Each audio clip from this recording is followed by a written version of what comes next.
আজ একেবারে সেরে ফেললাম last time shopping. Good morning everyone, welcome back to the channel Roznamcha. আজকে থেকে উইকেন্ড শুরু হয়ে গেল। আগে হলে তোমাদেরকে বলতাম উইকেন্ড শুরু হয়ে গেছে, কোথাও একটু ঘুরতে যেতে ইচ্ছে করছে, বাড়িতে একদম মন টিকছে না। কিন্তু এখন তোমাদেরকে সেটা একদমই বলবো না, দুটো কারণে। প্রথমত রাকেশের এখন প্রচুর চাপ, ও কোথাও নিয়ে যাওয়ার সময় পাচ্ছে না। রেকর্ডিংয়ের এত চাপ এসে পড়েছে পুজোর আগেটাতে, সেটা একটা কারণ। আর সেকেন্ডলি আর কয়েকটা দিন হাতে গোনা, তারপরেই আমরা যাচ্ছি একটু বড় ট্যুরে। তাই জন্য এখন আর বলবো না যে একটু কোথাও ঘুরে আসি চলো, তাই জন্য এই কথাটা এখন কয়েকদিনের জন্য রাকেশকে বলছি না। আর তারপরেই তোমাদের সাথে একটা কথা শেয়ার করার আছে, অনেক দিন ধরেই ভাবছি করবো, কিন্তু টাইমের অভাবে করতে পারছি না। কিন্তু সকালবেলা দেখোই কেমনভাবে দৌড়োই নাকে দড়ি দিয়ে। আজকে উইকেন্ড শুরু হয়েছে, একটু বসে কথা বলার সময় পাচ্ছি তোমাদের সাথে, তাই বলি। মঙ্গলবারের কথা বলি তোমাদেরকে, যেদিনকে স্টুডিওতে গেছিলাম, ওখান থেকে ফেরার পর স্টেশনের ওখানে দাঁড়িয়েছিলাম আমি আর রাকেশ।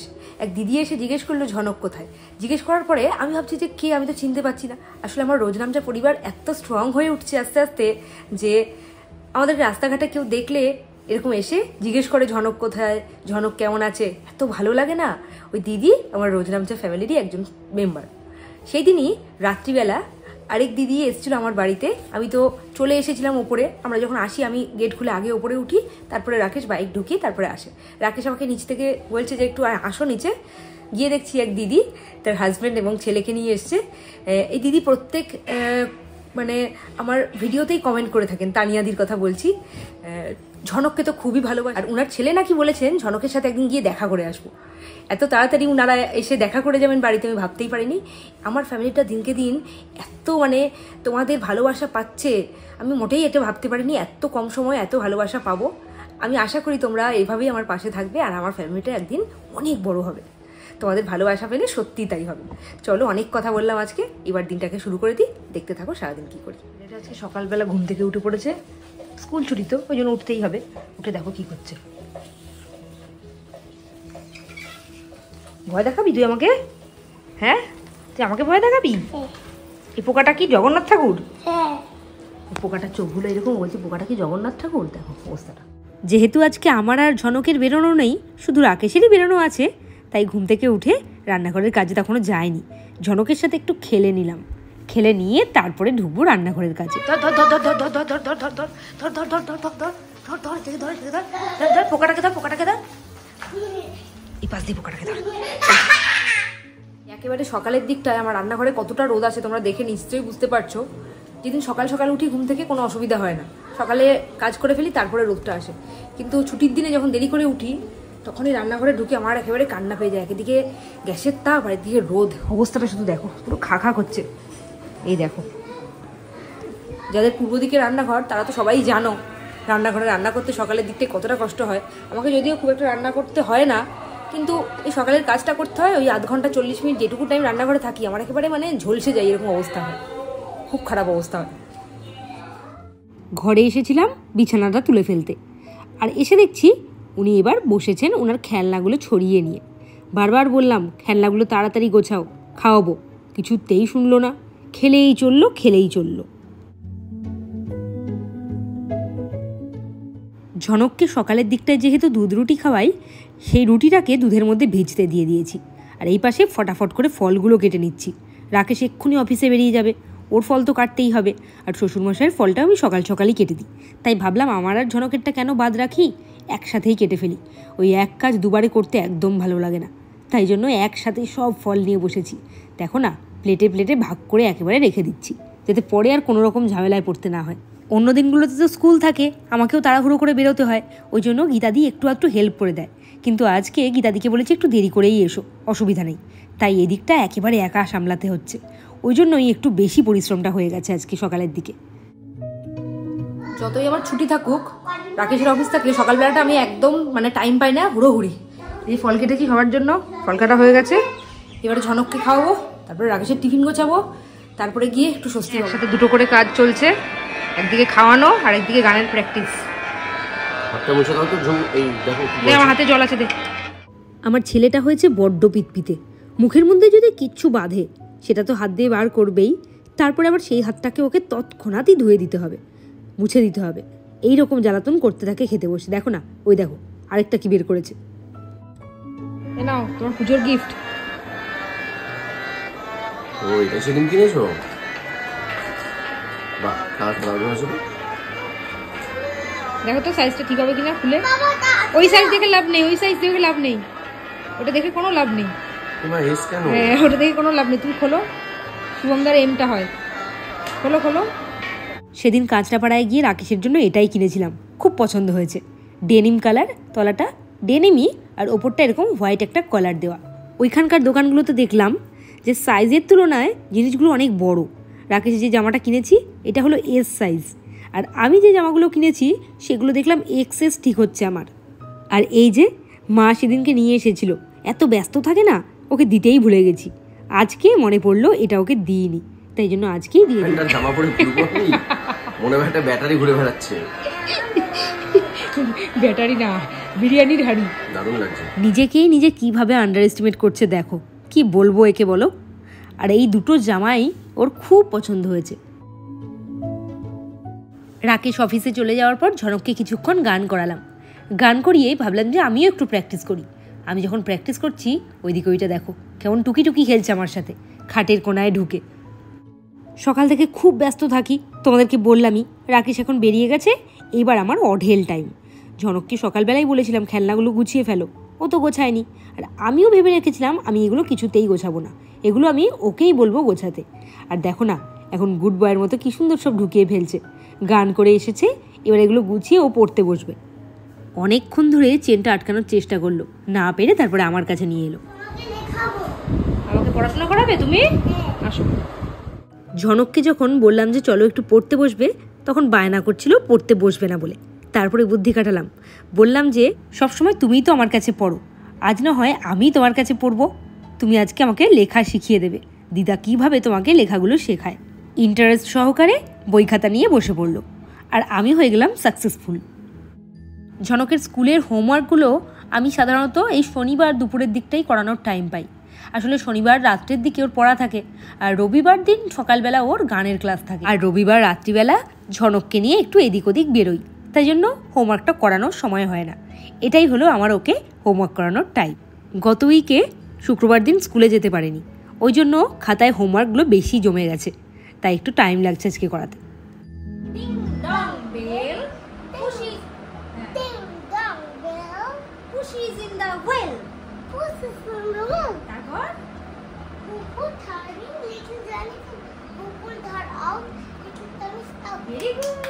ঝনককে হোমওয়ার্ক করিয়ে দিয়েছি, এবার ভাবলাম একটু ওকে রাইমসগুলো ঝালিয়ে দেওয়া যাক। রাইমসগুলো না অ্যাকশন করে করে পড়াটা খুব একটা হয় না ওর, ওই জন্য আমি যখনই টাইম পাই তখনই ওকে রাইমস পড়াই।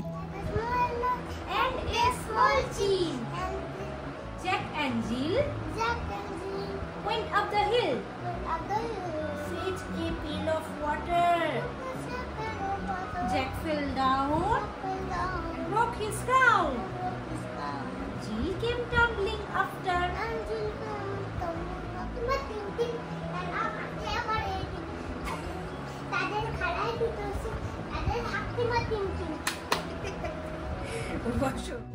আসলে অনেকটা টাইম তো ঝনককে নিয়ে থাকতে হয়, তাই জন্য এক এক সময় এক একটা জিনিস নিয়ে ওকে এঙ্গেজ করে রাখি। সবসময় ফোন দেওয়াটা বাচ্চাদের পক্ষে একদমই ঠিক না, তাই জন্য ওকে নিয়ে আমি বসি, টাইম স্পেন্ড করি। পড়াশুনো করে নেওয়ার পরে আজ ওর বায়নাটা কোন লেভেলে পৌঁছেছে সেটা দেখো। যে ঝনকের ইচ্ছে হচ্ছে ও আমার সাথে রান্না করবে, দেখো টুল বেঁধে দিয়েছে, দাঁড়িয়েছে, ও আজকে রান্না করবে বলে। কি রান্না করবে? ভাত না, কি রান্না করবে? ডাল। তেল রান্না করবে নাকি? ও নাকি তেল রান্না করবে, অবস্থাটা বলো। দাঁড়াও। ঝনককে নিয়ে সারাটা দিন এইরকম সময় কাটাতে আমার বেশ ভালো লাগে, কিন্তু তেলটা যখন ঢালছি তখন আমাকে বলছে যে আমি তো রান্না করব, তুমি কেন করে দিচ্ছ?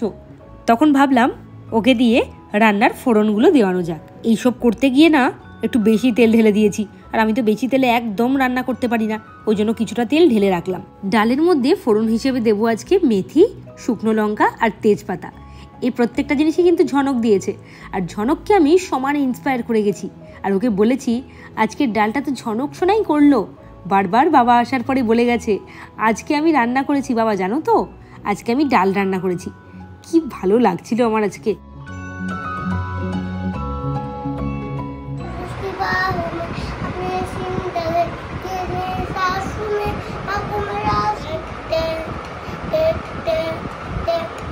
অন্যদিন ঝনককে বলি একটু নাচটা দেখাতো, যেটা স্কুলে করবি প্রোগ্রামের দিন। ও কিন্তু বলে গানটা চালিয়ে দাও। আজ অবাক করে দিল, গানটা দেখছি নিজে নিজে করছে আর নিজেই নাচ করছে।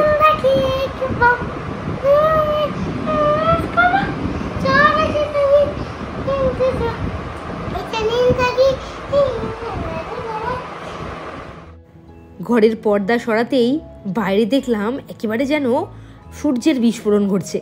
কি হারে রোদ উঠেছে দেখো, খা খা করছে যেন চারিদিকটা। বাইরের আজকে ওয়েদার দেখে মনে হচ্ছিল এই ভাদ্র মাসের চড়া রোদে যারা বাইরে কাজ করে বেড়াচ্ছেন তাদেরকে সত্যি স্যালুট জানানোর মতো। যেমন ট্রাফিক পুলিশ, রাজমিস্ত্রি, আরও এইরকম প্রচুর মানুষ আছেন যারা রোদে পুড়ে জলে ভিজে অনর্গল কাজ করে চলেছেন। তখন তোমাদেরকে দেখালাম যে ঝনক আজকে রান্না করার জন্য খুব বায়না করেছে, তাই জন্য ওকে নিয়ে গেছিলাম। কিন্তু ব্যাপারটা ঠিক হয়েছে বলে আমার মনে হলো না। ও যে যেই পাত্রটায় রান্না হচ্ছে সেটা গরম হয় সেটাই বুঝতে শেখেনি এখন। এরকম করে দিতে গেছে, হাতের মধ্যে ছ্যাঁকা খেয়েছে। খুব মারাত্মক ছ্যাঁকা খায়নি, তখনও জিনিসটা অতটা গরম হয়নি, কিন্তু হালকা একটু ছ্যাঁকা খেয়েছে। ছ্যাঁকা খেয়ে বুঝতে পেরেছে, তারপর থেকে আমাকে বলছে, মা যে জিনিসটায় রান্না হয় সেটা কি হট। আসলে বাচ্চাদেরকে না হাতে কলমে কোনো জিনিস শেখালে বাচ্চারা অনেক তাড়াতাড়ি শেখে। ওকে আমি যতদিন বলতাম যে রান্নাঘরে আমি যখন রান্না করবো তখন আসবে না ধারে কাছে, বা রান্নাঘরে এগুলো গরম থাকতে পারে, ও কিন্তু ব্যাপারটা অতটা পাত্তা দিত না। আজকে যখন হাতে ছ্যাঁকাটা খেয়েছে, খুব বেশি খায়নি, হাতে ফোসকাও পড়েনি, আমি সাথে সাথে পেস্টও লাগিয়ে দিয়েছি। তখনও বুঝতে পেরেছে ওইটা গরম, আর তারপর থেকে বলে যাচ্ছে যেটাতে রান্না করা হয় সেটা কি হট। বুঝতে পেরেছে ব্যাপারটা, এখন সে রেস্ট নিচ্ছে। হ্যাঁ, রান্না করা জিনিসটা হট হয়, রান্না করা হয়ে যাওয়ার কিছুক্ষণ পর কোল্ড হয়ে যায়, কিন্তু রান্না করার সাথে সাথে হটই থাকে অনেকক্ষণ। আজকে তুমি রান্না করেছো তো, চলো নিজের রান্নাটা নিজে খাবে আজকে। আমি তখন ডাল করতে বসিয়েছিলাম, এবার ডালটা করব ভাবলাম যে ঝনককে একটু এখানে বসিয়ে রেখে ডালটা করি, মানে ওকে কিছু খেলনা টাল্লা দিয়ে বা বই দিয়ে। ও কিছুতেই এখানে থাকবে না, আমার সাথে নাকি ও রান্না করবে। তারপরে তো দেখলেই কি হলো, বাড়িতেই থাকি আর স্কুলেই যাই, দুপুরবেলা খেয়ে উঠতে উঠতে সেই 3টেই বেজে যায়। মানে অভ্যাস হয়ে তো মনে হয় যে আর একটু দেরি করে খাই, খিদে তেমন পাইনি। অন্য দিনগুলো 2টোর সময় ঝনককে খাওয়াতে বসি, তাই 2টোর আগে ওরও খিদে পায় না, আর 2:30টার আগে আমারও খিদে পায় না। খেয়ে উঠেছি, 3টে বেজে গেছে। আজকে রাকেশের জন্য বেশ খারাপই লাগছে।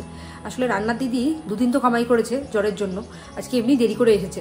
আর জ্বর যেহেতু এজন্য সেরকম করে কিছু বলতেও পারিনি, না বলে কামাই করেছে বলে ঝাড় দিয়েছিলাম, কিন্তু একটু দেরি করে এসেছে বলে আজকে ঝাড় দিইনি। তার কারণ জ্বরের থেকে এসেছে এই আমাদের বিশাল ভাগ্য। রান্না তো সেরকম হওয়ার কথাও না, 8:30 পৌনে 9টা নাগাদ এসছে, আর রাকে 9:30 পৌনে 10টায় বেরিয়েছে। ওই 1 ঘন্টায় ভাতের সাথে কিচ্ছু রান্না হতো না, তাই বললাম রুটি তরকারি করে দাও। আজকে রাকেশের দুপুরের লাঞ্চ হলো রুটি দিয়ে, রাত্রে ডিনারে ভাত খাবে। আজকে মোচা চিংড়ি হয়েছে, মোচা চিংড়ি এত ভালো করেছে, খাচ্ছে আমার রাকেশের কথা মনে পড়ছিল খুব। কে বাবা অফিস থেকে ফিরে গেছে, আর এদিকে ছেলের ঘুম ভাঙছে না, কাণ্ডটা দেখো শুধু, মুরগির মতো ঝিমোচ্ছে। এই ঝনক পড়তে যাবি না? কটা বাজে দেখ ঘড়িটা দিয়ে টাকা। স্কুল ছুটি থাকলে ঝনক তাড়াতাড়ি ঘুম থেকে উঠে যায়, আজকেও তাই করেছে, তোমরা দেখলেই সেটা। তাই জন্য দুপুরবেলা ঘুমটা পুষিয়ে নিচ্ছে। আর সারাদিন যেহেতু বাড়িতে ছিল, দিদিভাইয়ের সাথে প্রচুর খেলেছে, ওপর নিচ হুড়ো হুড়ি, একটা সেকেন্ড চুপ করে বসেনি। ওই জন্যই তো ঘুম ভাঙছে না, ওর আর কি দোষ। আর বাবা আসার সাথে সাথেই রোজকার ঘটনা এটা, বাবার কাছে বেশ কিছুক্ষণ আদর খেয়ে নেওয়া।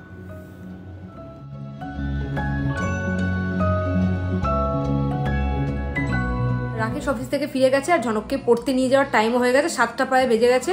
এবার একটু রেডি হয়েছি বেরোবো বলে, কেননা লাস্ট শপিং বাকি আছে। নিজেদের জন্য বলছি না, দেওয়ার ব্যাপারগুলো এখনও কিছু কিছু বাকি আছে, সেগুলো আজকে একেবারে কমপ্লিট করে ফেলবো, কেননা পুজো একেবারে দোরগোড়ায় চলে এসেছে। এরপরে যদি কাউকে দিই সেটা একদম ঠিক দেখায় না, তখন ষষ্ঠী সপ্তমীতে গিয়ে দিতে হবে, হয়তো পুজোতে পড়তেই পারবে না। তাই জন্য এক্ষুনি বেরোবো, যতক্ষণ ঝনক পড়বে ততক্ষণ শপিংগুলো সেরে নেবো, সেরে নিয়ে বাড়ি চলে আসবো। এই পুজোতে সেরা সাজ বেছে নিন, চলে আসুন স্টারউইনে 3000 রাকেশকে বললাম যেদিকেই যাচ্ছি সেদিকেই তোমার গলা শুনতে পাচ্ছি, চারিদিকে তো তোমার গলা শুনতে পাচ্ছি। এখন দেখি পুজোর সময় কি হবে, পুজোর সময় তো ব্যাপারটা বেশি হয় না, এটাই তো সমস্যা, কষ্ট লাগে। এত ভালো করে রেকর্ডিংগুলো, সমস্যা কি হয়েছে ব্যাপারটা নিয়ে? এটা তৃপ্তির ব্যাপার থাকে না, যে আমারটা সবাই গ্রহণ করছে, দেখছি এপারের লোক গ্রহণ করছে না, ওপারের লোক নিচ্ছে, এপারের লোক যেটা আমাদের পাওয়ার সেপারের লোকজনই তত নিচ্ছে না। শুনলে তার উত্তরে কি বললো? এড়িয়েই খিদে পেয়ে যায় লোকটার। দেখি কে খায়।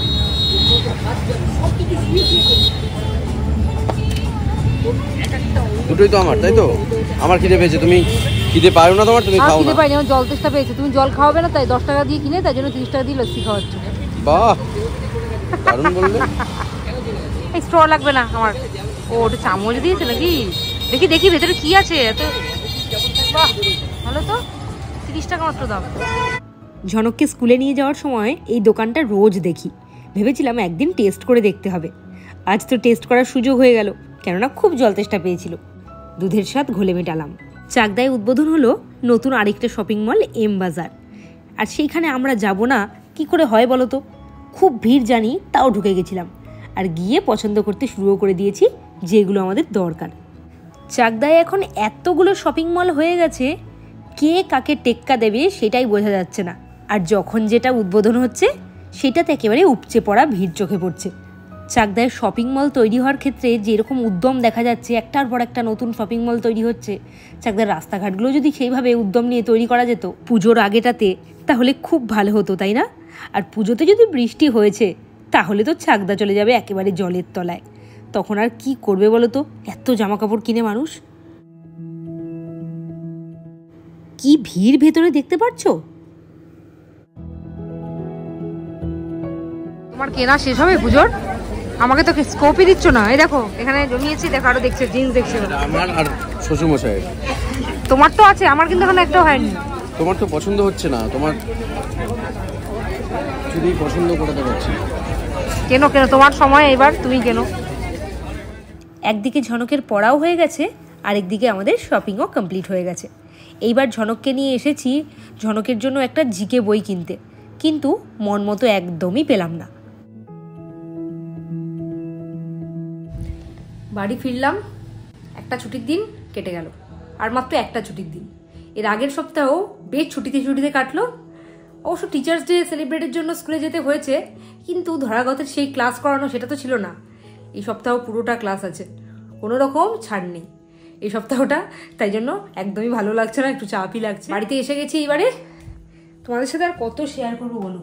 এই দেখো, আমাদের বেরোনো মানেই তো শপিং হয়ে যায়, যদিও নিজেদের জিনিস খুব একটা বেশি না, দেওয়ার জিনিসই আছে। এই দেখো আবার এক ব্যাগ শপিং করে নিয়ে এসেছি, এই দিয়ে শেষ হলো। আর একদম প্রতিজ্ঞা করেছি আমরা কোনো শপিং মলে যাব না, কিচ্ছু কিনবো। ঝনক ফোনে এতটাই ডুবে আছে, একটা জিনিস খেয়াল করেনি, যদি খেয়াল করে ব্যাস সাথে সাথে শুরু করে দেবে হ্যাংলামি। এই জিনিসটা হলো এটা, বুঝতে পারছি না চুপি চুপি খাবো কি ওকে দেবো, কারণ এটা অনেকদিন হয়ে গেছে। ও তো ঝাঁপিয়ে পড়বেই এটার উপরে, দেখা যাক হ্যাঁ লুকিয়ে লুকিয়ে খেতে পারি কিনা। খুব একটা কাঠখড় পোড়াতে হয়নি, ও এটা খায়নি।